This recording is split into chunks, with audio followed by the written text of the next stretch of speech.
Al was a regular farmer who accidentally maxed out his stats while growing his massive eggplant. However, when he saves a busty princess from a demon attack, he gets hired as her personal bodyguard, but he ends up clapping her instead. One morning, while Al was heading to the capital to sell off his produce, he spotted some adventurers fighting a losing battle against a dragon, so he decided to help. He only wanted to divert the dragon's attention to allow them to escape, but when he threw a carrot at it, it blew up, shocking the adventurers.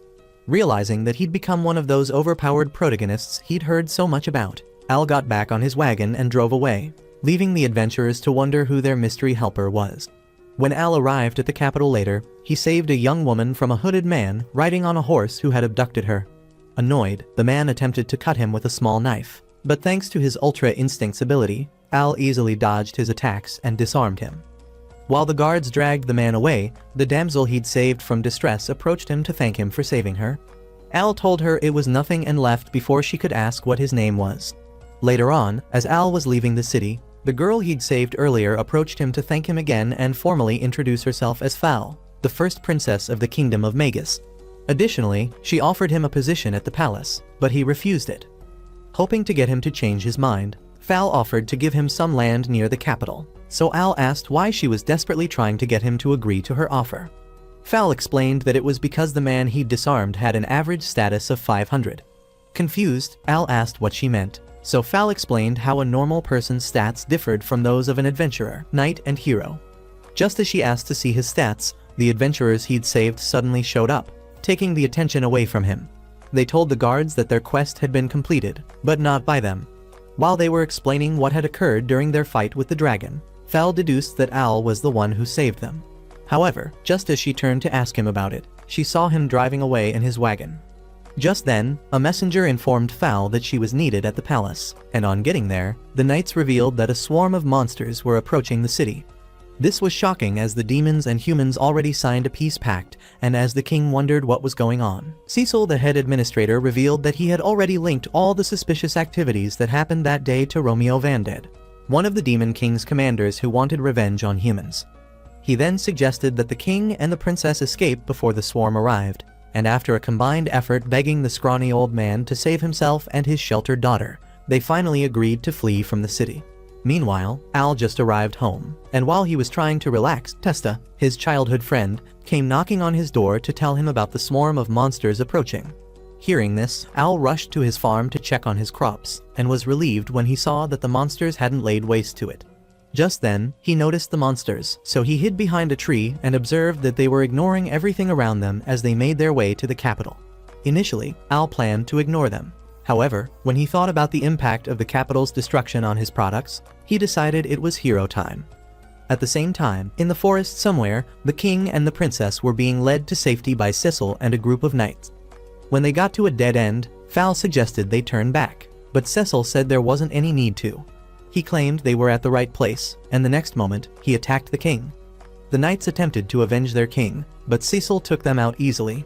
He then began one of those boring villain speeches, and after that, he transformed, revealing that he was the demon Romeo. Additionally, he revealed that, unlike his former master, the Demon King, who sought to destroy their kingdom, he wanted to rule over it by impersonating the king. When he tried to hit Frail and the king with a spell, the king blocked it by casting various magic circles. Unfortunately, because of his injury, he was too weak to maintain the circles, so Frail fortified it by casting the same spell and fortified it. Using their combined powers, they tried to stop Romeo's spell, but the demon was too powerful for them. Just as he was about to airdrop them into the afterlife, Al suddenly showed up with a hoe and countered his spell. Shocked, Romeo attempted to attack Al, but Al caught his blade with his bare hands. He then flung Romeo against the mountain, which pissed him off, so he decided to enter final boss mode.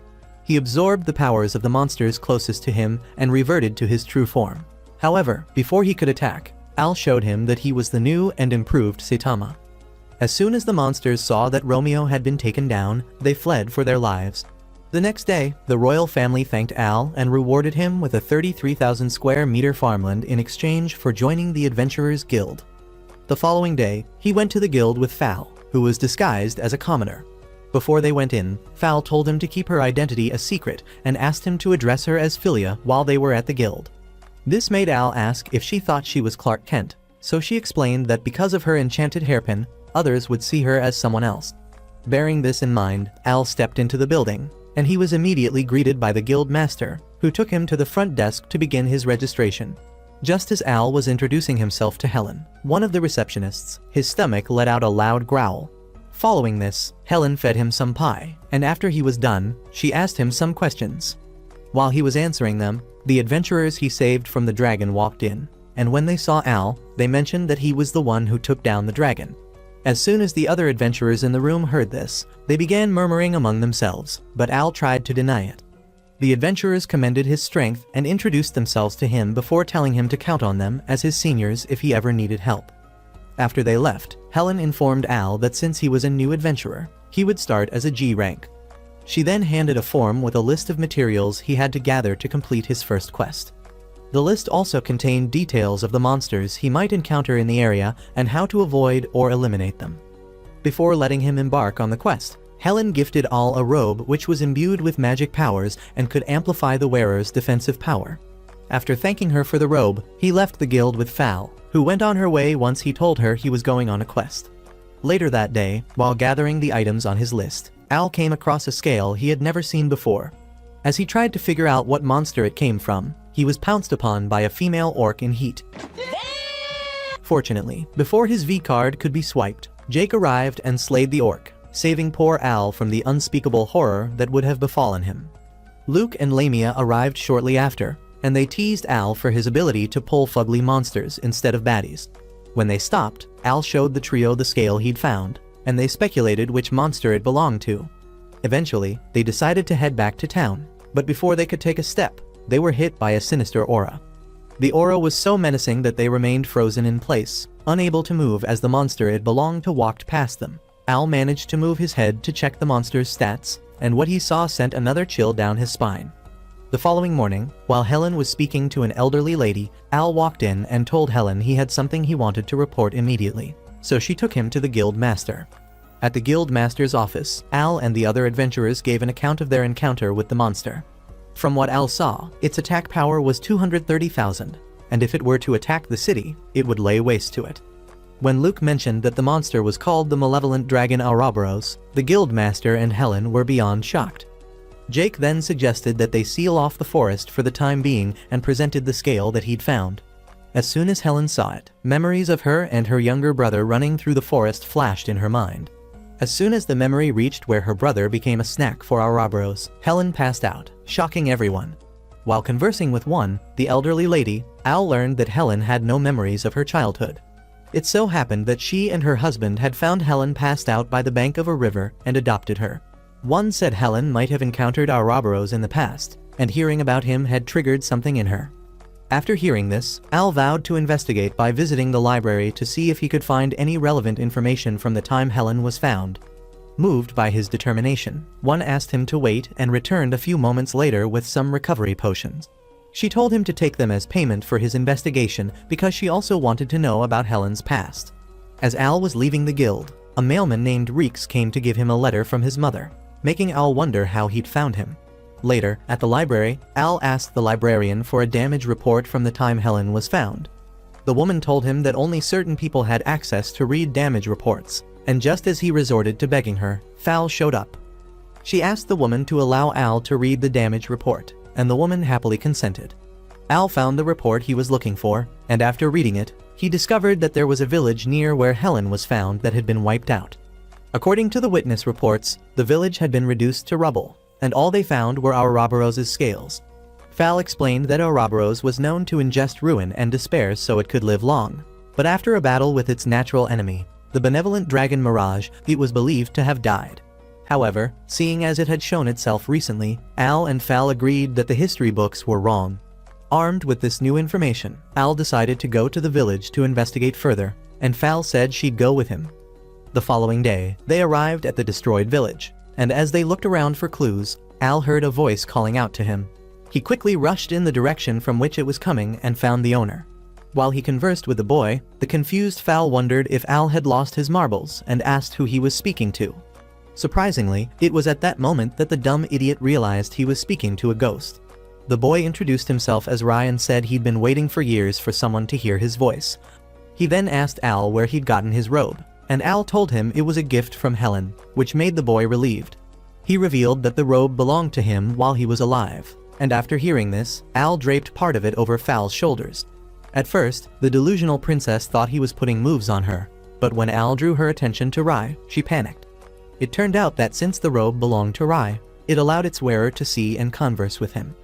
Al asked Rai who he was, and Rai revealed that he was Helen's younger brother. Al was surprised and told Rai that Helen had no memories of her childhood, prompting Rai to say that her life was in danger. To help Al and Fal understand why Helen's life was in danger, Rai told them about what happened 15 years ago. It had been a normal day, and while he was playing, Helen came to call him for lunch. Her sudden appearance caused him to trip and fall, so she began fussing over him like a mother hen. While he was trying to get her to stop, Ouroboros's dark aura suddenly enveloped the area, and he began attacking the village. The siblings ran back to the village, hoping to find their parents, but all they found was Ouroboros and a few survivors. One of the kids bravely defended his family, but Ouroboros found his bravery annoying. He said hope was like poison to him, so he had to eradicate it, and as he began doing this, Rai told Helen they had to run. Helen didn't want to, seeing as she believed that their parents were still alive, but Rai told her to stop being delusional. As they ran, Ouroboros came after them, and when poor Helen couldn't run anymore, she fell. Ouroboros then landed behind her and tried to eat her, but Rai stopped him by throwing his dagger at his eye. Rai felt proud that he'd wounded the dragon, but Ouroboros healed himself and focused his attention on Rai. Helen pleaded with Rai to run, but the boy stood his ground and got hurt. Devastated, Helen rushed to her brother, and as she held him in her arms, Ouroboros started gloating. He was enjoying the look of despair on Helen's face and said it was his favorite look. He then told Helen that he would spare her life. However, he promised to return 15 years later to finish her and her new friends off. With his dying breath, Rai weakly told Ouroboros that he wouldn't allow him to hurt his sister, so the dragon said he'd keep Rai's soul in the world so that he would bear witness to Helen's death in the future. After saying this, Ouroboros vanished like Satama's hairline, leaving Helen to mourn Rai. Back in the present, Rai revealed that Ouroboros was nothing but a murderous, psychopathic lizard. The evil dragon spent his time annihilating villages and cities, but always left a sole survivor so that they could spread the tale and cause terror among the people. Rai said that after he died, Ouroboros's consciousness flowed into him and he learned that the dragon powered up, feasting on the negative energy of his prey. Now that he had awoken from his long slumber, he would come for Helen and those closest to her. Rai pleaded with Al to save Helen's life, but Al said that even Superman would be powerless against Ouroboros. Rai then said that if they could stop the flow of negative energy Ouroboros lived on, they could weaken him and gain a fighting chance. Al agreed to give it a shot, and before leaving with Fal, Rai gave him a message to give to Helen. When they arrived back at the capital, Fal left to supervise the evacuation of the people while Al went searching for Helen. Unknown to him, Helen had left home and wandered into the forest to meet Ouroboros because her memories had returned, and she thought she could take him on alone. Ouroboros commended her stupidity and then began mocking her, saying it was her fault Rai died. Additionally, he told her that everyone in the capital city would also die because of her, and Helen pleaded with him to spare their lives. The more she begged, the deeper she fell into despair, and Ouroboros enjoyed every second of it. Hoping to get him to agree, Helen offered her life in exchange for everyone else's, but Ouroboros's cruelty told her that it didn't matter because they would all die. After hearing this, Helen hesitated to drive the dagger into her throat, but Ouroboros was a master manipulator, and he convinced her to do it. Just as she was about to do it, Al arrived and stopped her, which angered Ouroboros greatly, so he slapped him out of the way. Fortunately, Al's robe prevented him from getting badly hurt, so he got back up and rushed to punch Ouroboros in the face. Surprisingly, the punch was powerful enough to push Ouroboros back, but it didn't knock him out. He commended Al for catching him off guard, and Al acknowledged that he was significantly weaker than Ouroboros. However, he promised Helen that he would protect her, making her recall the time when Rai said the same thing to her. Al then challenged Ouroboros, who let out an angry growl before trying to attack Al. To his annoyance, Al dodged his attacks, making sure to move away before Ouroboros struck. Even when Ouroboros breathed fire on him, Al refused to give up and tried to face him again. Seeing this, Helen pleaded with Al to run for his life, and when she started sounding like those characters whose only existence was to move the plot along, Al grabbed her and ran. He told her to stop acting and thinking like that because he wouldn't let her die. Additionally, he gave her a speech about how what happened 15 years ago wasn't her fault. Still, the dumb girl argued that it was, so he told her to shut her pie hole up for a second and told her what Rye asked him to tell her. Hearing her brother's encouraging words, Helen was momentarily transported to the past, where Rye was smiling brightly at her. Finally, she accepted what Al had been telling her, and he told her that hope was the only way to defeat Ouroboros. The next moment, the dark skies were pierced by light, and Ouroboros angrily demanded to know why Al was attempting to foil his plans. In response, Al taunted him, saying that his powers had started weakening because Helen was no longer afraid of him. The next moment, Ouroboros was hit by the light, and he screamed as if in pain. Annoyed, he swooped down, hoping to attack Al, but the farm boy gave him an uppercut which knocked him out. Helen approached Al to ask how he was doing, but in an unexpected plot twist, she stabbed him. Confused, Al tried to drink the recovery potion that one had given him, but his hands wobbled and he poured it. Helen mocked him for this and then actively began trying to impersonate Jack the Ripper, but Al dodged all her slashes. When she stopped, he asked what had come over her, not noticing that her eyes had changed. When she saw that he was attempting to heal himself with magic, she charged at him again. But before she could reach him, Mirage appeared, blocking her path. Mirage told Al to focus and revealed to him that Ouroboros was the one controlling Helen's body. Ouroboros didn't appreciate the fact that Mirage snitched on him, and when he began complaining, Mirage told him to put a pin in it. He then returned his attention to Al, asking him to take his power of regeneration and use it against Ouroboros. After Al absorbed Mirage's power, his wound healed, but Mirage became weak and collapsed. He managed to instruct Al on what to do, stating that unless Ouroboros was purified, Helen couldn't be saved. Hearing this, Ouroboros began taunting Al, asking if he would hurt Helen to get rid of him. In response, Al punched Helen in the stomach, shocking Ouroboros, who hadn't expected him to be a full advocate for gender equality. He asked how Al could lay hands on a girl, and Al answered that Helen's eyes had begged him to do it. Believing Helen to have overcome Ouroboros' manipulation, Al offered her his hand, but as soon as she grabbed it, Ouroboros attempted to take over his body. However, to his surprise, he discovered that the only thing Al was thinking about was farming. There wasn't anything he could use to attack him and take over his mind, so he was pushed back. As Ouroboros attempted to make sense of his failure, Mirage woke up and finished him off. Before disappearing completely, Mirage thanked the now unconscious Al for helping him defeat Ouroboros once and for all. Later on, Al awoke in the guild's clinic to find Fal and Helen watching over him. Once Fal confirmed that he was fine, she happily hugged him but pulled away as soon as she realized she was being clingy. Al then asked what happened to Ouroboros, and Helen confirmed that Mirage had purified him before pulling an avatar. Fal was surprised to learn that Mirage had appeared because he'd only been a thing of legend. Al explained what led to his appearance, after which he asked Helen if there were no side effects of Ouroboros' possession. Helen revealed that although Ouroboros was gone, she had retained his powers, and when Al and Fal saw her arms change, they freaked out. Helen seemed to like the fact that she had this power and told them that she was going to use the power to help people. She thanked Al for relaying her brother's message to her and said moving forward, she would lead a happy life in honor of Rye, who risked his life to save hers. Al smiled after hearing this, but Fal interrupted the sweet moment to ask why they were giving each other pipe-me eyes. Of course, they both denied it, and that made Fal happy, as she didn't want to share Al. Helen then asked Fal who she was and what her relationship to Al was, since her hairpin was doing a perfect job of hiding her true identity. Fal and Al were caught off guard momentarily, but Fal recovered quickly and said she was a childhood friend of Al. Just then, the guild master, Jake, Luke, Lamia and one rushed into the room. They had been worried sick about Al and Helen, so they were glad that they were doing fine. As everyone talked over each other, one screamed at them to pipe down, saying Al needed all the rest he could get. Al assured them that he was doing fine and proved this by standing up. Seeing this, Jake declared that they would celebrate their victory over Ouroboros, stating that the guild master would pay for it. They ask you how you are, you just have to say that you're fine when you're not really fine, but you just can't get into it. The old man told them he couldn't afford a lavish party, but the adventurers told him not to be a cheapskate because the palace would pay the guild a hefty sum for subduing Ouroboros. At the mention of this, Fal said they would surely get the money, confusing everyone, but when she realized her mistake, she quickly covered it up. Thankfully, no one thought too much about it, and they all headed to the common room to celebrate. While the celebration was ongoing, Fal approached Al and told him that she'd been worried sick about him the entire time he was battling Ouroboros. However, when she thought of how brave he was being despite being at a disadvantage, she became motivated to defend her people.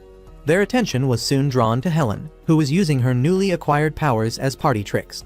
Days later, Al was back on his farm, and as he and Testa walked towards the house after harvesting some crops, Reeks came bearing a letter from Al's father.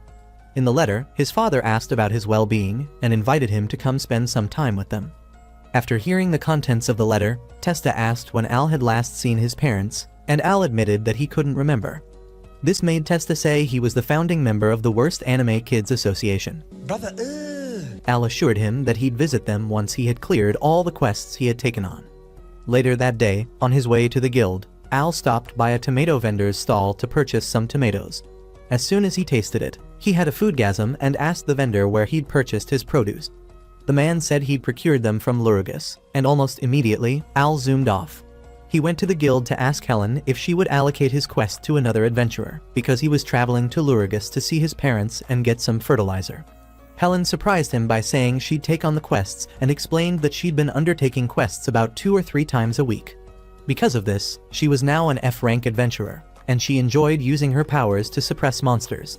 Al was impressed by this development, and she assured him that he had nothing to worry about while he was away.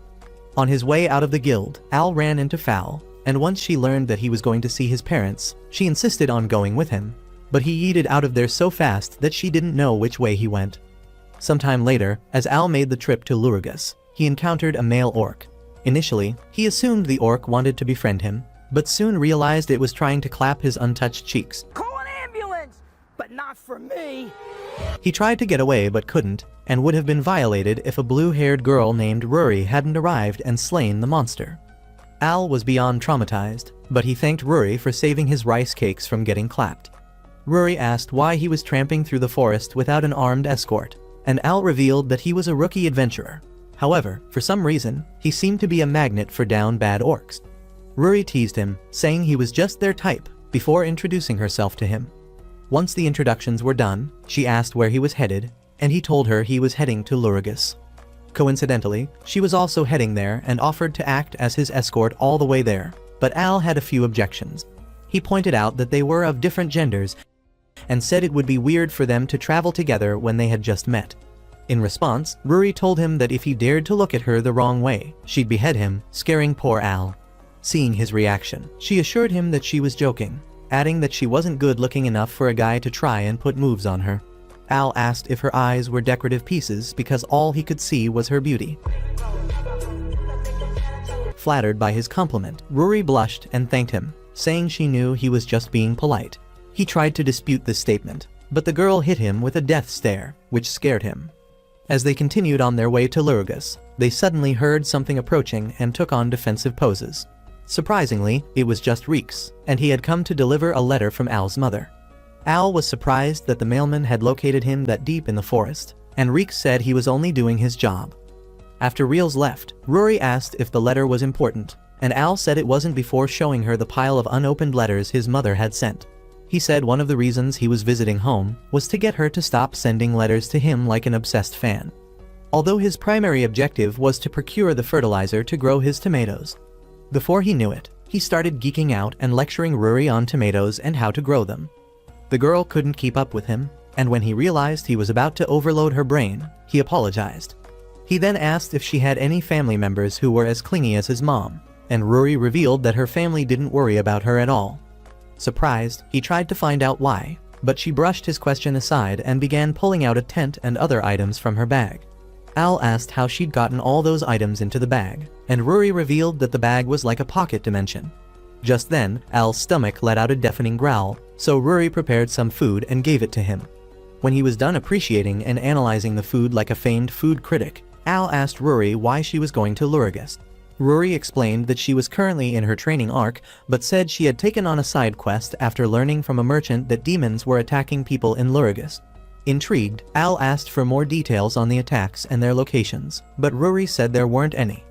Captain Obvious stated that it was a dangerous quest she'd embarked on, and Rory said she didn't mind because, as the descendant of the hero, it was her duty to protect the people. This revelation surprised Al, but didn't change his opinion about the quest being too dangerous for her to handle alone. His concern surprised Rory, but it wasn't enough to change her mind, so she thanked him and assured him that she would be fine.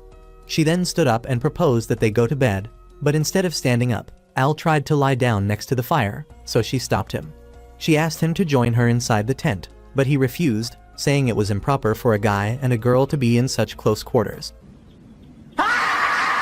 In response, Rory said she didn't consider him a man and told him that if he remained outside, the orcs would come for his cherry. Terrified by the thought of the orcs, Al rushed into the tent to join Rory, who then suggested they chat until they fell asleep. However, the moment her head hit the pillow, she crossed over into Slumberland and spent the rest of the night using Al as a training dummy. The following day, after they arrived at Lurugus, Rory hinted that she wanted to see Al again, so he asked her to be his armed escort for his trip back home.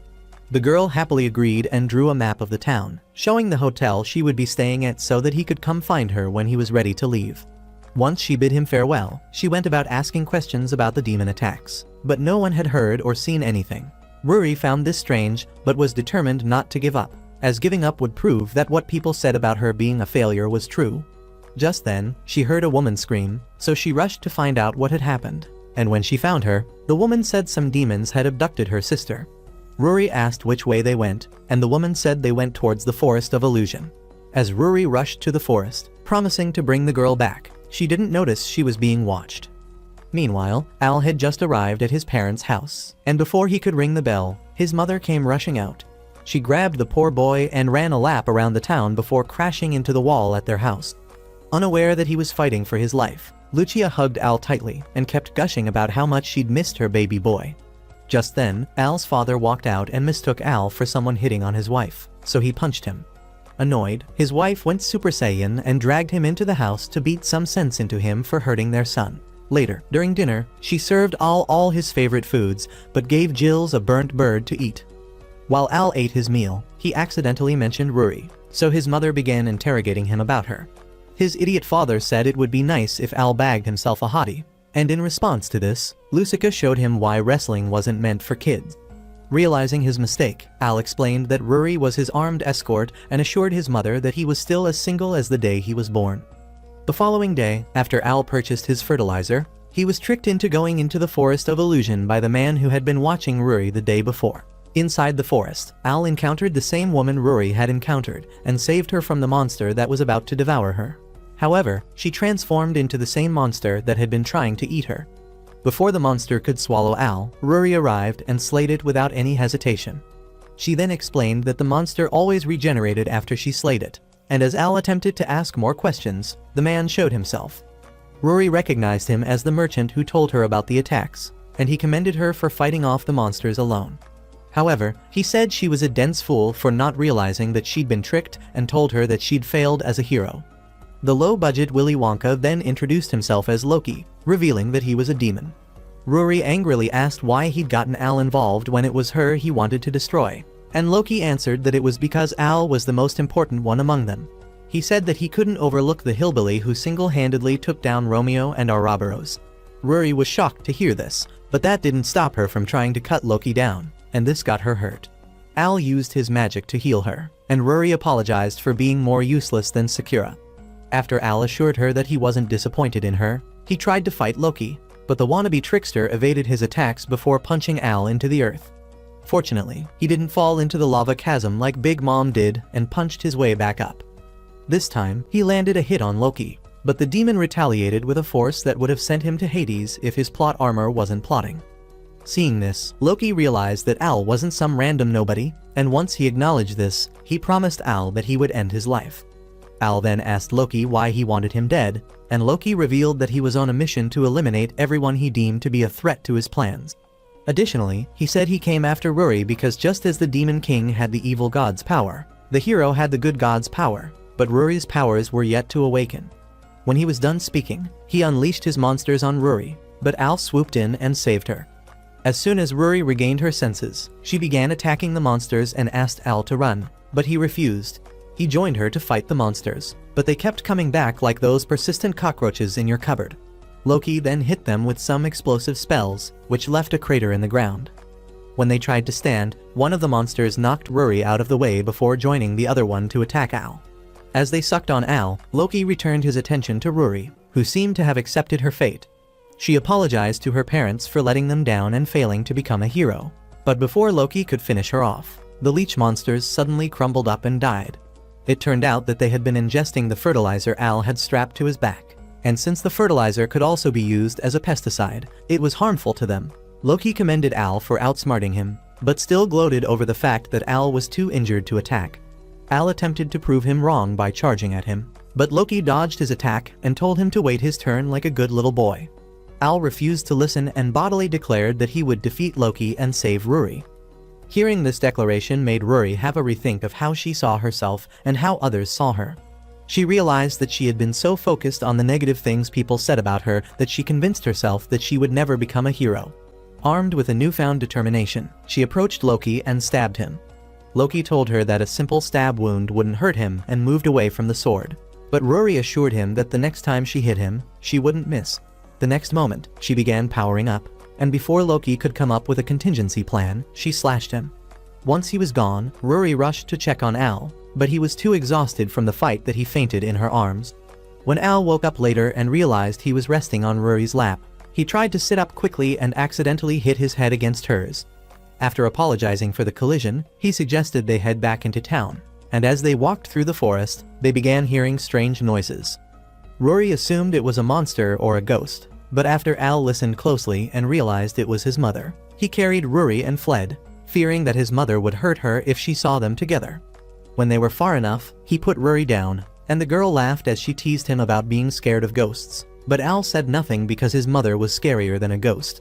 When they arrived at Ruri's hotel later, they discovered that it never existed in the first place and was part of Loki's illusions. Sometime later, Al arrived at his parents' house and secretly prayed that his mother was still out searching for him since he didn't want to deal with her. Unfortunately, his prayers weren't answered because the moment he opened the door, Lucica suddenly appeared behind him. Terrified, Al rushed into the house, ignoring his father's greeting in his desperate attempt to avoid his mother. Because of this, poor Jills was the one who faced her wrath, and she hung him outside to dry when she was done. When Al tried to leave in the morning, Lucica held on to his leg and begged him not to go with tears streaming down her face. Jills told her to let Al be, but she angrily told him to mind his business. Returning her attention to Al, she tried to convince him to stay, but Al told her that if she didn't stop, he would grow to hate her. This was enough to make her calm down, and she apologized for being too pushy and clingy. Before bidding him farewell, she asked Al if his decision to be a farmer was because he was bound by obligation. Hearing this, Al recalled a time in his childhood when he stood in front of a grave. However, the memory left as fast as it came, and he assured his mother that she had the wrong idea. Accepting his response, Lucica advised him to live his life with no regrets and wished him all the best, so Al thanked her and bid his parents farewell. He met Ruri later after purchasing more fertilizer, and as they began the journey back to the capital, he told her that if she ever found herself in a pinch, she should reach out to him, and he would come to save her, causing the love-struck girl to blush. Meanwhile, in the capital, Frail was standing on the balcony when her maid came to inform her that the king was requesting her presence. Days later, after Al and Ruri returned to the capital, Al took Ruri to register with the guild as an adventurer. Another day, Al caught a young boy stealing from his farm just as Helen and Ruri arrived to help him out. Surprisingly, Al wasn't angry that the boy had stolen from him, he was angry that he'd picked the eggplants before they were ready. The girls weren't completely surprised by his outburst, but there was nothing they could do about it. The boy apologized for stealing, and when his stomach growled, Al harvested a cabbage and gave it to him. As soon as the boy tasted it, he declared it was the sweetest thing he'd eaten and thanked Al. After he left, Helen explained that the recent monster attacks had affected trade, causing food prices to soar. Just then, the alarm bells went off, signaling another monster attack, so Al and the girls rushed to the capital to lend a hand. When they arrived, they joined the guild members and knights battling the monsters. Unfortunately, it didn't matter how many monsters they slayed because a new swarm always showed up to replace them. Just when it seemed like all hope was lost, a group of knights flying the flag of a neighboring country arrived. Their leader then raised his sacred sword and commanded the monsters to leave or face the sharp end of his blade. Surprisingly, the monsters obeyed his command and retreated into the forest from which they came. The knights cheered as the monsters left, but Al and the people of Magus were stunned by what they had just witnessed. That night, while Al was home cleaning his farm tools, Frail knocked on his door and shocked him by saying she'd come to say goodbye. After letting her in, she explained that she was leaving Magus for good. But before Al could question her further, Fal's maid, Albie, knocked on the door and informed Fal that it was time for them to depart. Fal then got up and bid Al a final goodbye before walking to her carriage. Al followed her, demanding answers, but Fal gave him none and left him standing there looking confused as her carriage pulled away. Days later, the mother of the boy who attempted to steal from him visited him with her son, and she apologized for what her son had done. She also made the boy apologize again, but Al assured them that he bore no grudges against the kid. The mother then told Al that she worked as a tailor and told him that if he needed anything, she'd be happy to help. The boy tried hyping his mother's skills, but the woman wouldn't let him and asked Al to sell some vegetables to her. After making the sale, the woman and her soon left, but Al nearly had a heart attack when he noticed Reeks standing beside him. Ignoring Al's reaction, Reeks handed him a letter from his mother, and Al apologized for troubling him. While they talked, the topic shifted to how the monster attacks had ended because of the sacred sword of the Kingdom of Antisburg. When Al mentioned that it was nice of the Kingdom of Antisburg to come to their aid, Reeks murmured that things weren't as they seemed. Confused, Al asked what he meant, but the mailman refused to expatiate on the topic. He then showed Al the newspaper that had just been printed, and after reading the front page story, Al was shocked. Meanwhile, at the guild, Rory was conversing with Helen when her stomach growled, so Helen gave her some sandwiches. As Rory devoured them, Helen read the paper and showed the story on the front page to Rory. It so happened that Fal was getting married to the Prince of Antisburg, and the girls speculated that it was a marriage of convenience. Rory even pointed out that it was strange that the monsters obeyed the prince's command when it was common knowledge that monsters were brain-dead stupid and couldn't understand human language. Just then, Al arrived and showed the girls his mother's letter, but as they began reading it out loud, he nearly died from embarrassment because everything in the first half of the letter was Lucica declaring her undying love for her son. He immediately snatched the paper and tore it up before showing them the part he wanted them to read. In the letter, Lucica had talked about the recent monster attacks and said she'd gone to investigate the reason behind them. From her investigation, she learned that the legendary sacred sword had no powers because it was as fake as your ex's tan. Lucica swore that the information she gathered was legit because as the former commander of the Shadow Puppets. The girls were surprised to learn about Lucica's former position, but Al, being the clueless idiot that he was, didn't understand why. They had to explain to the pea-brained ninny that the Shadow Puppets were an intelligence unit that made Anbu Black Ops look like a joke, and it was mind-blowing that his mother was their former commander. As the girls continued reading the letter, they learned that the monsters were being summoned by a demon who was only doing it because his lover was taken hostage by the Prince of Antisburg. This last bit immediately helped them deduce that the prince had set everything up so that he could trick Foal into marrying him, so they said they were going to expose him. Rory pointed out that even if they wanted to embark on their mission, they had no way of gaining access to Antisburg since their immigration screening was very tight. Al said he had a plan, and the next moment, Reeks, who had been patiently waiting, revealed himself. Meanwhile, in the Antisburg kingdom, Prince Netulus was in a meeting with representatives from different kingdoms. They had all come to request his assistance, and Netulus milked the situation to his advantage. After the meeting, Gazelle, the demon Netulus was forcing to summon monsters, told the prince that he was tired of his game and wouldn't summon any more monsters. In response, Netulus slapped Gazelle and told him that he had no right to refuse his requests, reminding him that his lover's life was at stake. Suddenly, Fal burst into the room, so Gazelle hid his face under his hood and remained quiet as she scolded Netulus for hitting him. Nejeli said disciplining the common folk from time to time was required to make them fall in line. Back at the Magus Kingdom, while Al collected the clothes he requested from the tailor, Reeks informed the girls that his friend in the Kingdom of Antisburg had made arrangements to secure their entry into the kingdom. Once Al arrived, Reeks told them to go ahead in the carriage he'd provided and said all they had to do was tell the guards that they were delivering goods for the wedding. Curious, they asked what Reeks would be doing, and he told them he would procure the monsters they needed to prove that Netulus was a fraud. This prompted them to ask how he'd do that, so Reeks revealed that he was one of the many demons who had integrated themselves into human society. The following day, the carriage carrying Al and the girls arrived in Antisburg, and after a while, the trio came out of it. Al felt optimistic, but the girls didn't because they believed that the disguises Al got for them would make them stand out. Al argued that it wouldn't, since farmers were the least suspicious beings, and then went on to give a breakdown of their mission. They were to save Gazelle's lover from Netulus's men and take her to the church to reunite with him. Once they were reunited, they would have Gazelle reveal that the sacred sword was fake, and all would be fine. However, as they left the alley they were in, they ran into a knight who asked who they were, causing the girls to freak out. Al answered that they were farmers on their way to deliver fresh vegetables to the palace, and immediately, the knight flagged them as suspicious individuals. They found themselves being chased by a group of knights, and the girls blamed Al for their misfortune. Despite this, they decided to stick to their plan, and since they couldn't shake off the guards, they threw Al into the castle through the wall. Coincidentally, the room he ended up in was the room where Gazelle's lover was being kept, and he told her he'd come to take her to Gazelle. Just then, the knights guarding the room arrived, so Al taught them the true power of vegetables. Once he was done schooling them, he asked the girl to come with him, but the ball chain on her leg prevented her from moving. Having no choice, Al picked her up like a sack and ran like his life depended on it out of the castle. He bumped into Helen and Rory on the way, and they all continued running towards the church. At some point, Helen and Rory hung back and asked Al to go ahead without them, promising to keep the knights busy. Meanwhile, Reeks was standing outside the city and decided it was time he played his part in the mission. At the church, the ceremony began after the king walked Fal to the altar to meet Nedalis. Despite having second thoughts, Fal still said "I do" when the priest asked the million-dollar question. He then asked them to seal their marriage with a kiss, and as Nedalis drew closer to Fal, the princess wished he would take his putrid-smelling mouth away from her. The next moment, the church door suddenly flew off its things and smacked Nedalis to the floor. Everyone was shocked by this unexpected turn of events, but when Al walked into the church, Fal was filled with relief. Nedalis came to stand between them and declared that Al was the villain trying to kidnap the princess.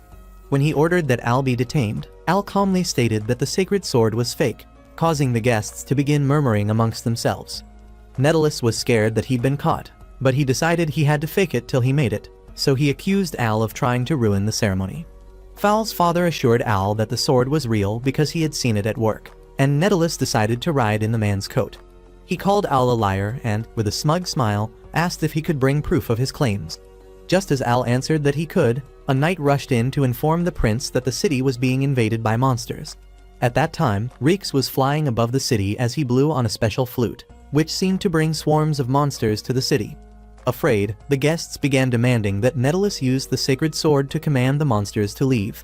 Hoping to save face, Nedalis called out to Gazelle, asking him to bring the sword, but was shocked to see the demon hugging his lover. Reeks showed up the next moment with the sword. However, Nedalis hesitated to take it. The people's clamoring increased when the monsters made it into the church, so Al grabbed the sword and threw it at the first monster to walk in. To everyone's surprise, the monster broke the sword in half, and that was when they accepted that Al had been telling the truth. The king demanded to know how Nedalis had dispersed the monsters with a fake sword, and Gazelle answered that it had all been staged. He backed up his words by blowing on his flute, and everyone watched as the monsters retreated.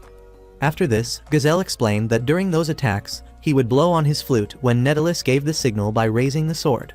The king asked Nedalis to defend himself against the accusations, but the prince started laughing like a madman. He then revealed that he'd sent a swarm of monsters to Magus the previous day.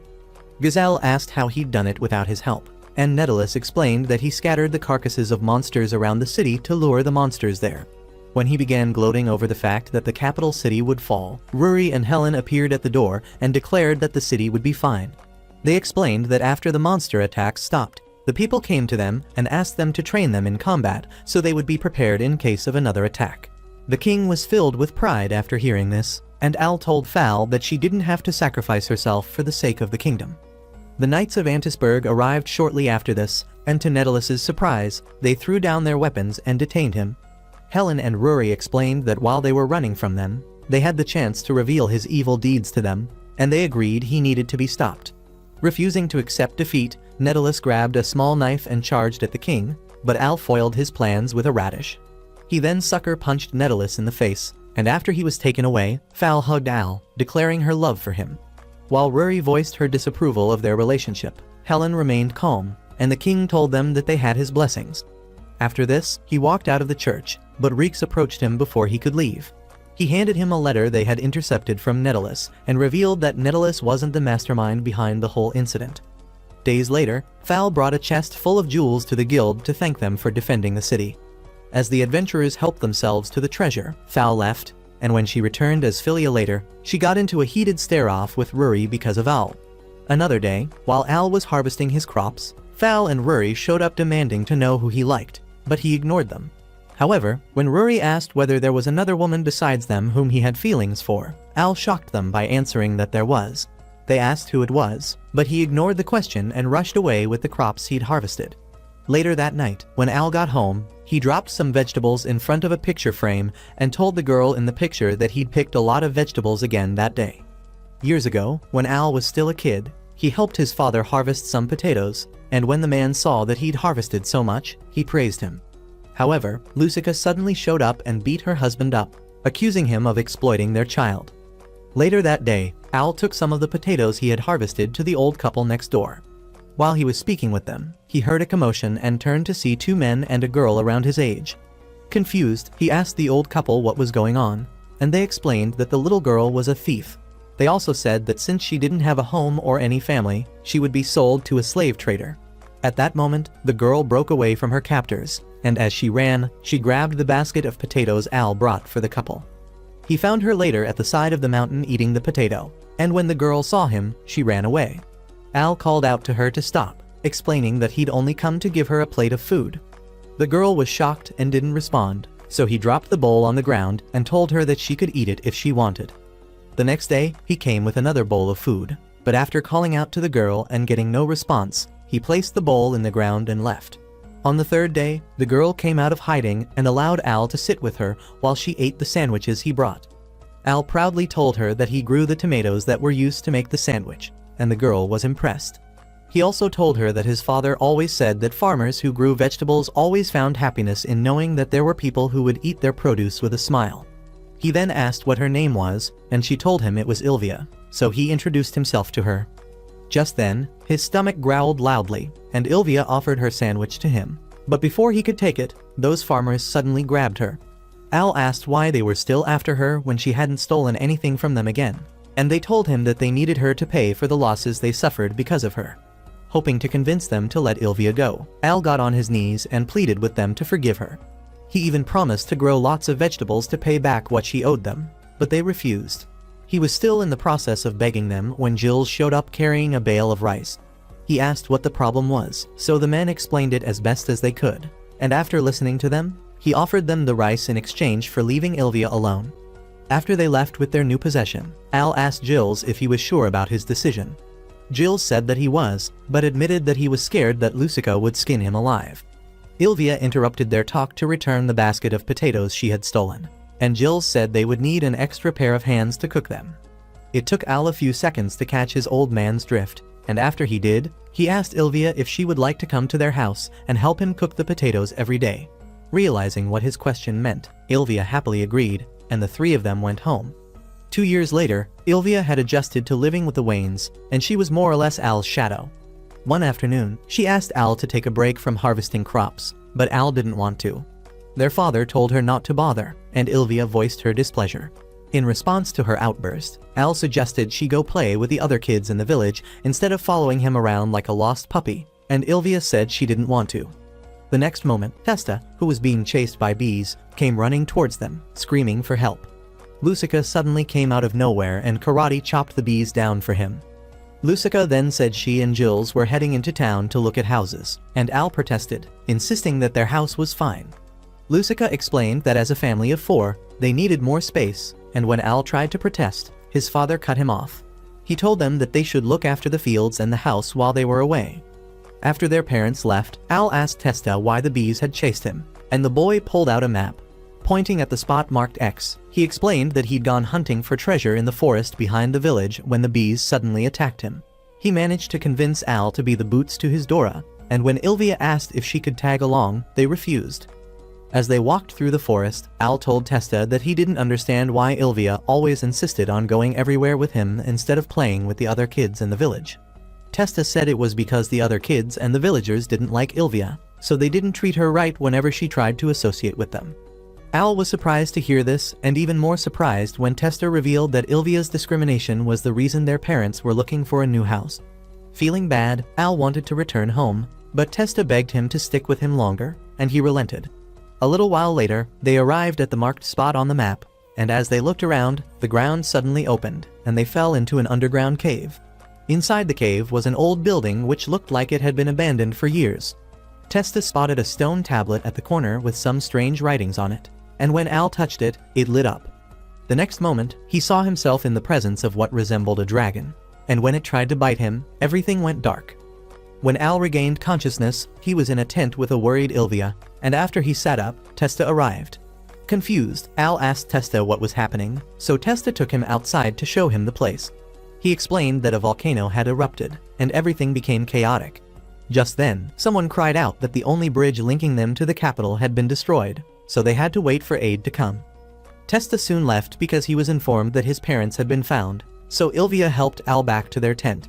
On the way, they heard the village chief say that the food they had wasn't enough, so Al insisted on returning to their field. Upon getting there, he saw that everything had been destroyed, and he became angry. Suddenly, he felt a sharp pain in his chest and fell, making Ilvia worried, but he assured her that he was fine. That night, while everyone slept, Ilvia snuck into the village chief's tent to steal some food, but changed her mind after remembering the way Al begged for her freedom years ago. The following day, Ilvia added her portion of food to Al's own and made him believe that aid had come from the capital. As the days passed, Ilvia continued giving all her portion of food until one day she passed out. Testa rushed to inform Al about this, but sadly, Ilvia had already passed away from malnutrition. Hearing this, Al asked how that was possible when aid had come from the capital, and Testa told him that such a thing had never happened. That was when he realized that Ilvia had sacrificed herself for him, and he cried out in agony as he held her lifeless body. Ilvia was buried later, and as Al stood before her grave, he continued blaming himself for her untimely death. Back in the present, Al told himself that if Ilvia was still alive, he'd have given her all the vegetables she could eat. However, he decided to stop thinking about the past and go about his daily activities. Weeks later, after Al finished his monster subjugation quest, he decided to head home and came across an unconscious girl. Worried that she was seriously hurt, Al decided to take her back home with him. When he woke up the next day, the girl was standing before him, and she asked why she was at his house.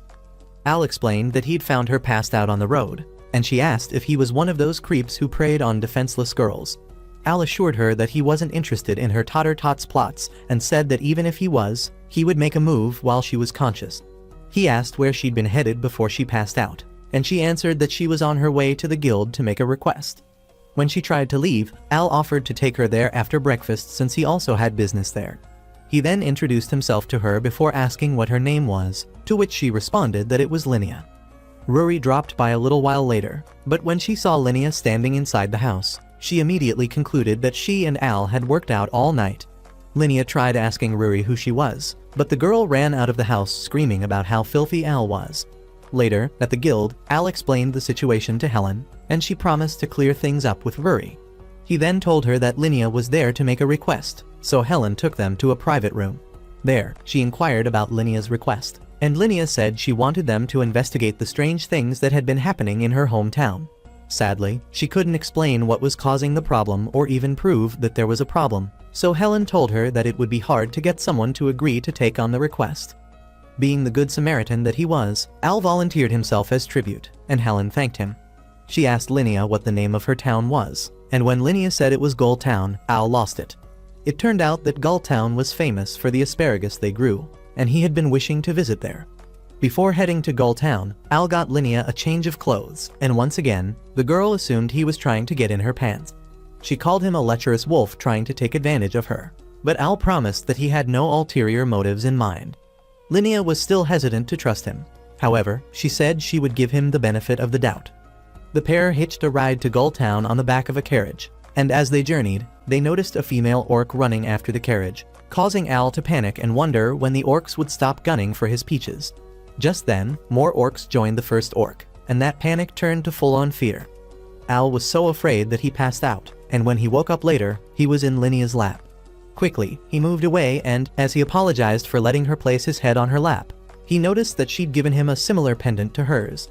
Linnea explained that the pendant had a mentally calming effect and could ward off evil, so he should keep it on. Soon they arrived at Gull, but were stopped at the gate by the guards who asked Al who he was. Linnea told them he was with her, so they apologized and let him through. However, Al couldn't help but wonder why they were using mops instead of spears. As they walked around town, Al spotted a vendor selling asparagus skewers, so he rushed over to him to buy one. While waiting for his order, he questioned the man about the strange occurrences. and the man told him that nothing was amiss in the town. He then handed Al his order, but it was burnt to a crisp, and for some reason, Al assumed that was how it was supposed to be. Linnea told him that he was wrong, and that was when he noticed that the vendor was out of it. Their attention was soon drawn to a man who accidentally knocked over his vegetable cart. After he got back up, he continued walking like nothing had happened, so Al called out to him to pick up the rest of his produce. When the man turned around, he looked the same way the food vendor had looked, and this worried Al. Before he could make sense of what was happening, he was mistaken for luggage and carried away by two people. Linnea found him by the fountain in the town square later and invited him to come to her place to relax a bit. At her family's store, Linnea showed Al more replicas of the pendant she'd gifted him and explained that it was the reason they were unaffected by whatever was going around town. Al then asked if he could take the pendants, and Linnea told him that he could have them. Al thanked her and asked where her parents were, and Linnea said she didn't know. She explained that she hadn't heard from them since everyone in town started moving mad, so Al promised to investigate what happened to them. As they walked around town later, Al observed that stranger things kept happening. The only person who seemed normal aside from him and Linnea was the town's lord, Limaru Horn. As soon as Al heard the man's name, he turned into a fanboy, gushing over meeting his idol. He asked Limaru if he could question him about what was happening in town, and the man invited him to dinner at his place. The next moment, Al was taken away again by the same idiots who had mistaken him for luggage earlier. Linnea found him by the statue again, and while they were conversing, she asked if he hadn't found Limaru's behavior strange. Al agreed with Linnea's observation, but said he would still have to investigate the matter properly. That evening, they went to Limaru's home for dinner, and soon after they sat at the dinner table, Limaru's guards pulled their swords in Al. Since he'd expected this, Al didn't panic and took out the guards before attempting to attack Limaru, but Linnea stood in his way. Limaru, or rather Vrida, the demon controlling him, then revealed that everything was his master plan to control humanity. After taking possession of Limaru, he infused crystals with his magic and placed them inside the statue in the middle of the fountain in the town square. This allowed him to gain control of everyone in town, and as he began preparing to do the same to the capital, he learned what Al had done to Romeo and Ouroboros. This pushed him to change his plans because he was sure that if he gained control of Al, he would become unstoppable. When he concluded his explanation, he attempted to possess Al, but Al smashed a small stone he'd been holding, and the next moment, the statue blew up. Vrida asked how he'd done it, and Al revealed that breaking the stone had given Helen and Rory the signal they needed to blow up the statue. Vrida didn't believe Al because Linnea had been watching him all day, but Al reminded him of the 2 times he'd been out of her sight. It turned out that the girls had followed them because they were worried, and they had kidnapped Al the first time to tell him their suspicions. The second kidnapping was done so he could give them the crystals and form a plan to foil the demon's plans. Annoyed, Vrida compelled Limaru to take his life, but Al stopped him by tossing some asparagus in his mouth. Once the man tasted it, he came back to his senses, and Al punched the demon away. Later, when it was time to leave, Linnea told Al to keep the pendant as a gift, and then kissed his cheek to show her appreciation. Rory and Helen witnessed this, so the moment he set off, they rushed after him, demanding answers. Days later, while the girls were helping Al on the farm, they suddenly heard him scream, so they rushed to find out what had happened and were surprised to discover that weeds were the cause of the problem. Al lamented the fact that he hadn't noticed the weed growing earlier, and the girls didn't know how to react to his outburst without laughing. Later that day, they joined him at the market to sell his produce, and while there, the king dropped by wearing a disguise. Fal hid as soon as she saw him because she didn't want her cover to be blown. The king bought some vegetables, and before leaving, he asked Al when he would tie the knot with his daughter.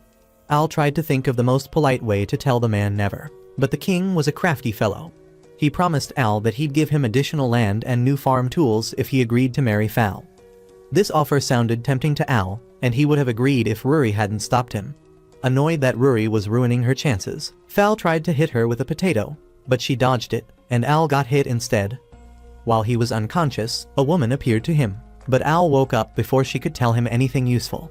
Al wondered what had happened, but kept it to himself since he didn't want to sound like a crazy cuckoo.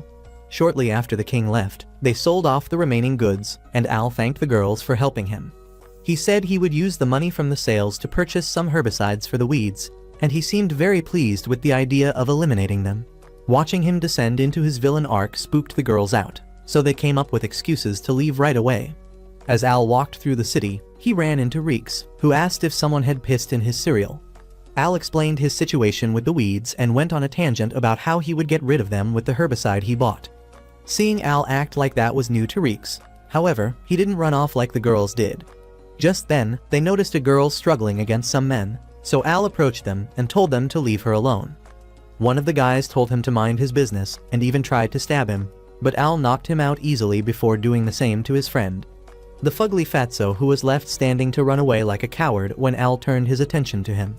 His mad dash caused the hood the girl was wearing to come off, exposing her horns to Al and Reeks. When the girl realized what had happened, she put her hood back on in fear, but Reeks smiled and asked if her name was Yuria. She asked how he knew who she was, and he revealed that he was also a demon before explaining to Al that Yuri was the current Demon King's daughter. Curious, Al asked why she was in a human town, but Yuria hesitated to answer because he was a human. Reeks had to assure her that Al was one of the good humans before she opened up. It turned out that her personal servant, Vulp, was the one who sent her there because, according to him, she was in danger.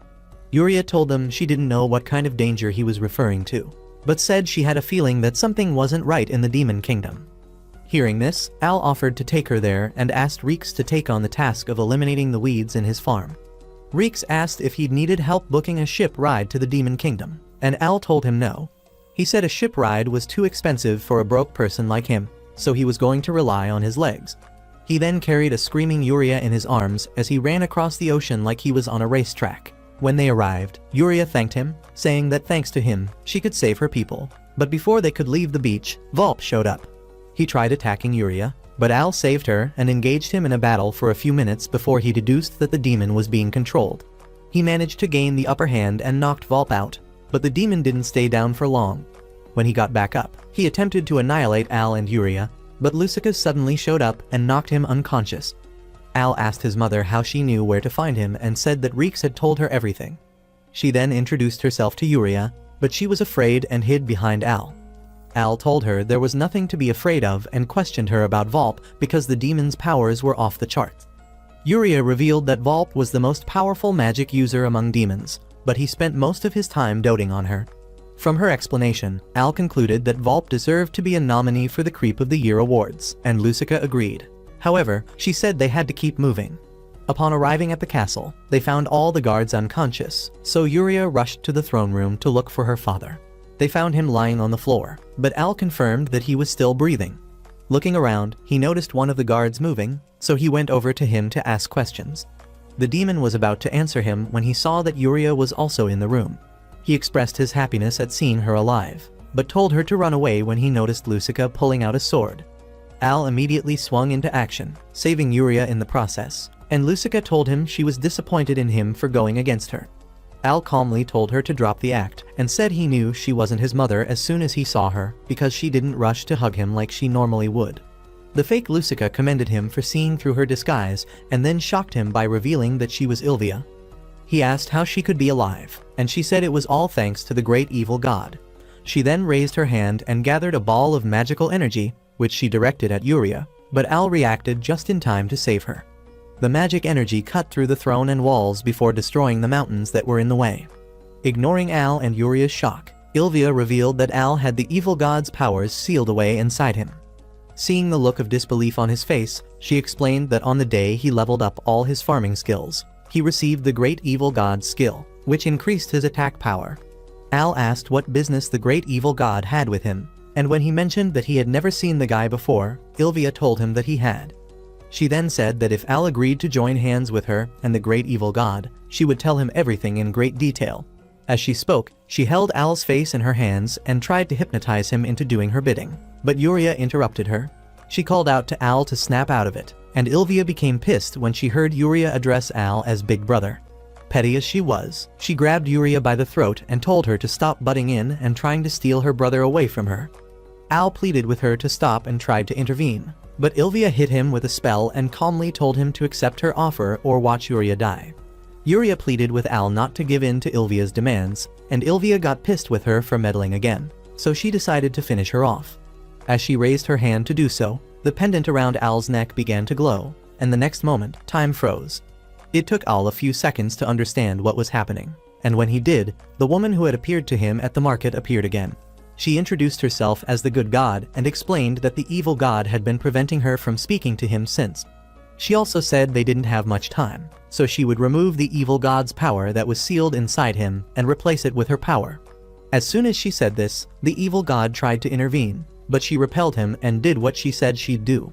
Once her task was completed, she told Al that she'd rewind time a bit to give him a chance to save Yuria, and he thanked her. When she vanished, time began moving again, but she kept her word and pushed it back a little to increase his chances of saving Yuria. Using the good god's power, Al attempted to stop Ilvia, but to his surprise, what manifested were weeds. Ilvia mocked him for using cheap parlor tricks against her, but the next second, the weeds wrapped around her, forcing her to let go of Yuria. However, it couldn't hold her for long, and she broke free before attempting to attack Yuria again. Al immediately used the weeds as a barrier, and surprisingly, it was stronger than your last relationship. The weeds then wrapped around her again, and as she struggled against them, Volp arrived.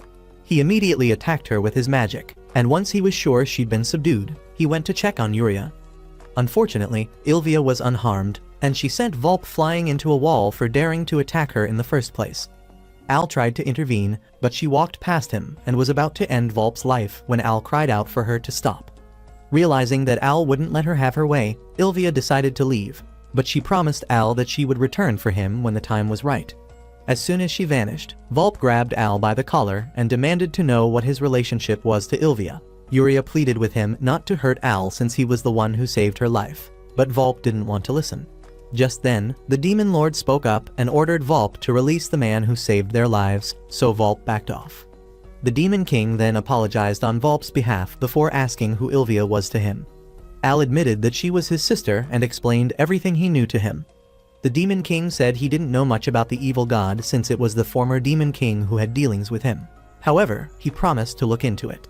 When Al turned to leave, Yuria asked if she would see him again, and he promised that he would, so she hugged him. Volp lost it when he saw this, and he quickly pulled Yuria away before accusing Al of being indecent towards her. Al argued that he wasn't, and said that if there was anyone who was sus, it was him, but Volp denied it. Later, as Al walked home, he replayed the encounter with Ilvia and wondered if the dragon creature he'd seen in the cave all those years ago was the evil god. Hoping to get answers, he went to visit Testa to ask if he could remember anything from that day. Testa said that he hadn't seen the creature and didn't even know what Al meant when asked about the great evil god. The boys then eat some tomatoes, and before Al left, he invited Testa to spend time with him in the city, but Testa turned down the invitation.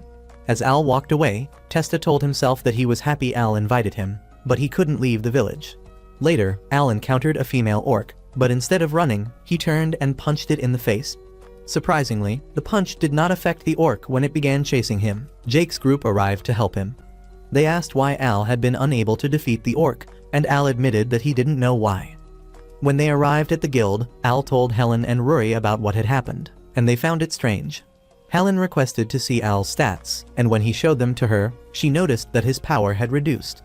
This made Al realize that when the good god removed the evil god's power from his body, it returned him to a normal person. Seeing the look on his face, the girls asked if he knew why his stats dropped, and Al told them he didn't because he didn't want to burden them with the truth. Just then, Reeks arrived with a letter from Lucica, and as Al read the first part, the girls became scared because it seemed like Lucica was threatening them. In the other part of the letter, Lucica wrote that she heard something had happened to him and said that if he needed any advice, she would be happy to listen to him. She encouraged him to come home, and when she began professing her love for him again, Al decided he had read enough. Reeks asked if he'd write a reply, and Al told him no, so the mailman turned to leave. He bumped into Fal on the way out, and after they exchanged pleasantries, the princess approached Al.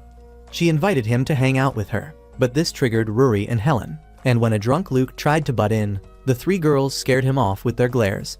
Looking around him, Al wondered why everything happened the way it happened. However, he realized that things weren't so bad because he had the girls and those who cared about him.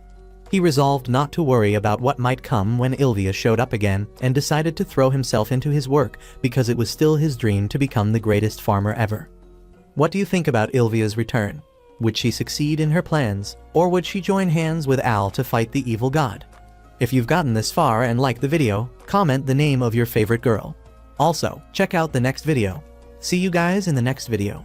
Just then, a messenger informed Frail that she was needed at the palace, and on getting there, the knights revealed that a swarm of monsters were approaching the city. This was shocking as the demons and humans already signed a peace pact, and as the king wondered what was going on. Cecil, the head administrator, revealed that he had already linked all the suspicious activities that happened that day to Romeo Vanded, one of the Demon King's commanders who wanted revenge on humans. He then suggested that the king and the princess escape before the swarm arrived, and after a combined effort begging the scrawny old man to save himself and his sheltered daughter, they finally agreed to flee from the city.